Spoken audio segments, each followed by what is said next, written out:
Welcome! Today I wanted to show you how to make a really simple Japanese torii using items that you may already have around the house. This project is perfect for miniature builds, zen gardens, or terrariums. I plan on using mine in a zen garden, so look for future videos where I show you how to make other zen garden projects. For this project, you'll need wooden craft sticks like the kind I have here, a pair of craft scissors, a ruler. I'm using centimeters for this project, but you can convert it to inches if you like. Some paint colors of your choice. I'm using red and black for a traditional look, but feel free to get creative. Some paintbrushes, and finally some super glue. I'm using super glue because of how quickly it dries, but you could also use wood glue or Elmer's glue for this project. You'll just need to hold the pieces together for a longer amount of time or clamp them if you'd like. Here are all the pieces you will need for this project, and this information will also be in the description of this video. The first thing we're going to work on are the posts for the gate. For this, you will be using all 6 7cm pieces. We're going to glue 3 of these pieces together to make up each post, and I will show you how I do that now.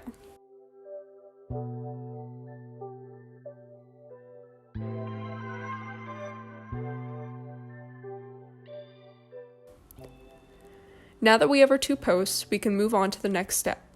We're going to attach a beam about 2/3 of the way up each post using our 8.5cm pieces. Now that we have one attached, we can flip this over and add the other beam on the opposite side.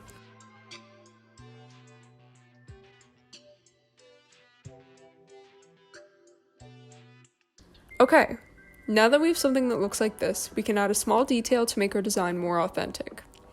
Take your 2cm pieces and glue them to the inside of the beams we just attached. I made a mistake here by not attaching these before I attached the beams, so I suggest switching these 2 steps to make your life easier. Now you should have something that looks like this. We can set this aside for a second as we work with our next 2 pieces.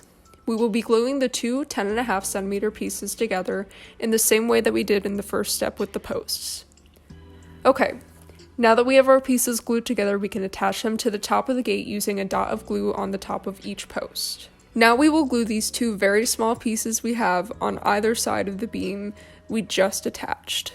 You will see why we are doing this in just a second. You should have something that looks like this. As you can see, we want our gate to have a slight curve on the top beam. We will achieve this by gluing our 12.5cm piece to the top in 3 different places. Add a dot of glue to the small pieces on either side, and another dot of glue directly in the middle. It is important to apply all 3 glue dots at the same time. Once the glue is dried, it'll look like this. We now have a curved top to our gate that will stay put. Now, using our 2 12.5 pieces that we have cut to a slant on each side, we can attach a front and a back piece to make our design look cleaner.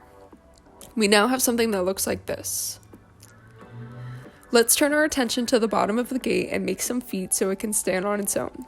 Take your 1.5cm pieces and glue them around the bottom of each post like this. Make sure the bottom is even to make the next step easier. Here I glued the front and back pieces on first, and then I'll glue the side pieces on next. Here's what it looks like from the bottom. Next, we'll take our last 4 pieces and glue them together side by side like this. Finally, we can attach these pieces to the bottom of each post to make our feet. Here's what it'll look like. This will provide our project with a lot of stability.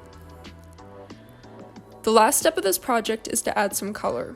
This step is optional, and I actually think it looks cool unpainted as well. I have some red and black paint here, and I will be painting this piece in the same way I painted the one you see here.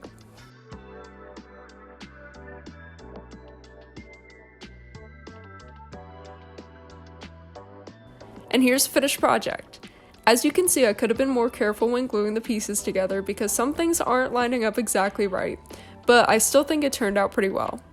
As you can see, I also changed my design slightly from the first time I made this, and that was in order to add stability to the gate. I really hope that you try this out and make it your own. Let me know what you would do with a piece like this, and don't forget to like this video if you enjoyed, and please subscribe if you want to see more from me. Thank you!